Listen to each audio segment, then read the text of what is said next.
बोध फादर के सभी दर्शकों को मेरा नमस्कार। मैं अभी चंद्रपुर महाराष्ट्र ज़िले में हूँ और आज मैं आपको ऐसे शख्स से मिलाना चाह रहा हूँ जो आपके आज दिमाग खोल के रख देंगे अपनी काम से। तो उनका नाम है देवेश जी।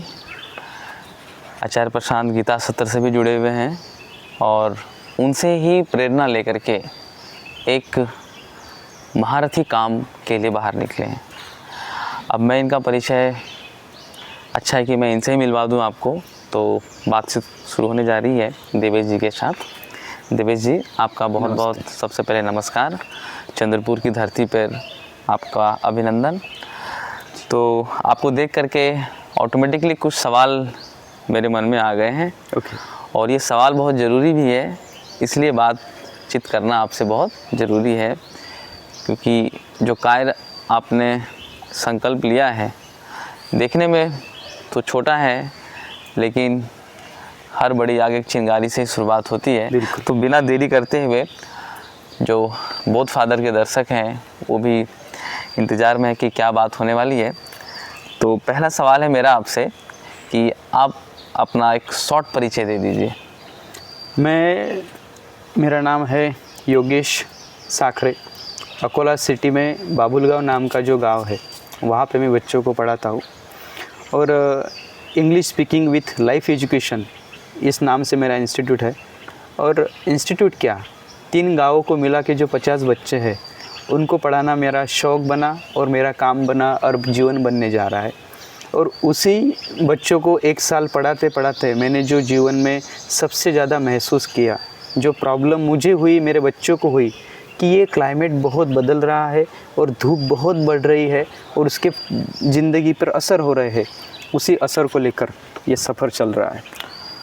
तो मेन जो बात है वो है जलवायु परिवर्तन जी।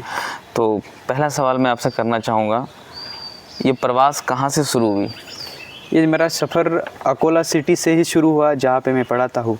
तो वहाँ से मराठवाड़ा में नांदेड़ से लेकर पूरे रायगढ़ किला तक पूरा सफ़र हुआ। उसके बाद कोकन में अलीबाग से लेकर सावंतवाड़ी तक, और उसके बाद अंबोली घाट से निकल के कोल्हापुर आया, और कोल्हापुर पश्चिम महाराष्ट्र कोल्हापुर से लेकर पूरा वो सांगली सातारा का भाग, पूरे पुणे का भाग करके फिर खानदेश में नंदुरबार तक और पूरा आदिवासी इलाका करके बुल्ढाना तक, फिर वहाँ से विदर्भ स्टार्ट होके अब विदर्भ में पूरा करते हुए आपके चंद्रपुर में आया हूँ।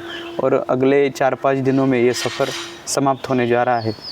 एक सफ़र की समाप्ति और नए सफ़र की शुरुआत होने जा रही है। उद्देश्य क्या है आपका? इस पूरे सफ़र का एक ही उद्देश्य रहा है कि जो मैं जीवन जी रहा हूँ वो मैं मेरे बच्चों को भी नहीं दे सकता, ये मुझे स्पष्ट हो रहा है। और मेरी पहले की जो जनरेशन है वो जो सही तरीके से और सही अन्न उगा के वो जो खा सके है, जो हम मराठी में चौदार जिसे कहा जाता है, वो खा सके है, पानी पी सके है, वो मुझे भी नहीं नसीब हुआ। ये तो मेरे सामने एग्जाम्पल है और आने वाली पीढ़ियों के लिए मैं वो भी नहीं दे पा रहा हूँ। इस उद्देश्य को लेकर जन जागृति मेरे आने वाली पीढ़ी को मैं बता सकूँ कि आप बहुत बुरे हाल में जीने के लिए तैयार रहिए। तो पॉज कीजिए।